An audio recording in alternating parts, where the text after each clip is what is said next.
በሕይወታችሁ ፈተናና መከራ እየተፈራረቀባችሁ ተስፋ ለቆረጣችሁ ሰዎች እኔ ተስፋ እንዳልቆርጥ የረዳኝን መድኃኒት ልጠቁማችሁ ነውና እስከ መጨረሻው አብራችሁን ቆዩ። በመጽሐፍ ቅዱስ እምነት፣ ተስፋ፣ ፍቅር እነዚህ ጸንተው ይኖራሉ ብሎ እንደተናገረው ከነዚህ አንዲቱን ተስፋ ዛሬ እናንሳት። የሰው ልጅ የሚኖረው በተስፋ ነው። የነገውን የሚያውቅ ማንም የለም። ነገር ግን ነገን ለማየት በተስፋ እንኖራለን። የሰው ልጅን ብዙ ጊዜ የሚያስጨንቁት ትላንትናና ነገ ናቸው። ትላንትናን እንዲህ ባይሆን ኖሮ፣ ያንን ባላደርግ ኖሮ፣ ምናል በቀረብኝ ኖሮ፣ ብዙ ምክንያቶችን እያነሳን ባለፈው ትላንትናችን ዛሬን እያብሰለሰለን እንጨነቃለን። ሌላው ደግሞ ብቸኛው የሚያስጨንቀን ነገር ቢኖር ነገ ነው። ነገ እንዴት ይሆን? ነገ ምን እሰራ ይሆን? ነገ ምን እበላ ይሆን? ነገ እድን ይሆን? ነገ ምን ይመጣብኝ ይሆን? ነገዬ ምን ይሆን እያለን እያንዳንዳችን በየራሳችን ባሉብን ክፍተቶችና ጉድለቶች እያሰብን እንጨነቃለን። ሁላችንንም የሚገጥሙን ፈተናዎችና መከራዎች አይነታቸው ይለያይ እንጂ ከነዚህ ምክንያቶች አይዘሉም። እኔንም የገጠመኝ ይኸው ነው። የሆነ ሆኖ ፈተናው በዝቶ ባስከፋን፣ ባስለቀሰን፣ ባስጨነቀን፣ ባስጠበበን፣ ግራ በተጋባንበት ወቅት ልንወስደው የሚገባን ትልቁ ለተስፋ መቁረጥ መፍትሄ የሆነ መድኃኒት አለ። በመጀመሪያ ለራሳችሁ የጽሞና ጊዜ ስጡት። ፈተናና ችግሮች በበዙባችሁ ጊዜ መከራችሁንና ችግራችሁን አሳልፋችሁ ለፈጣሪያችሁ ስጡት። ራሳችሁን በሱ ላይ ጣሉት። የጽሞና ጊዜ ስል ከፈጣሪያችሁ እግር ስር ቁጭ ብላችሁ ራሳችሁን ተመልከቱት። ያስጨነቃችሁን፣ የከበዳችሁን፣ ያልተፈታላችሁን ነገር በእርጋታ መርምሩት። ምክንያቱን እወቁት። ባታውቁትም እንኳን ምክንያቱን ወደሚያውቀው ኃያል አባት አሳልፋችሁ ስጡት።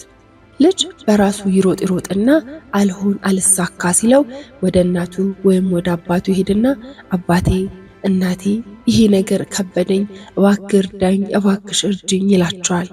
ወደ እነርሱ ሲሄድ ይዞት የተጓዘው ችግር እንደሚፈታለት ባለሙሉ ተስፋ ሆኖ እንደሚፈታለትም አምኖ ነው። እኛም ወደ አባታችን ወደ ፈጣሪያችን ችግራችንን ይዘን በተጓዝን ሰዓት ችግራችን፣ ፈተናችን እንደሚፈታልን እንመን። ሁለተኛው ሁሉም በሚችል በእግዚአብሔር እጅ ውስጥ እንዳላችሁ እመኑ። እምነት ሲጎለን ተስፋ እናጣለን። የሰው ልጅ ነገው ተስፋው ነው። ስለዚህ ተስፋችንን እንዳናጣ እምነታችን በእግዚአብሔር የጸና ሊሆን ይገባል።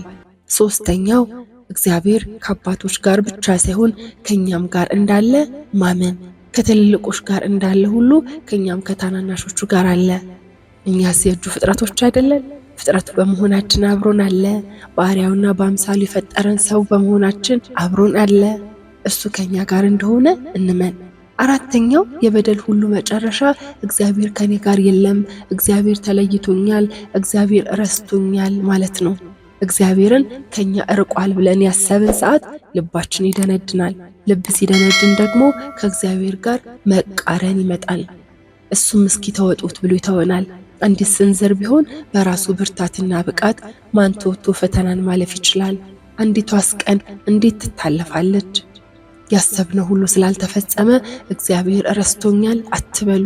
መድኃኒትን የሚሹት ሕመምተኞች ናቸውና መድኃኒት ያስፈልጋቸዋል።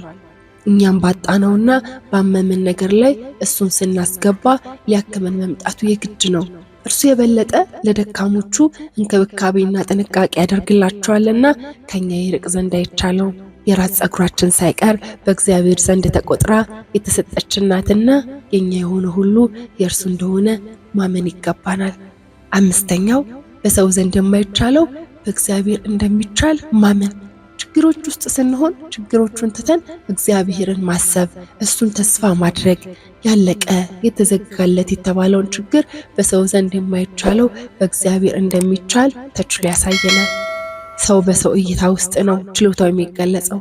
እግዚአብሔር ግን ከሰው እይታ ውጪ በሆኑ ነገሮች መስራት ስለሚችል ነው።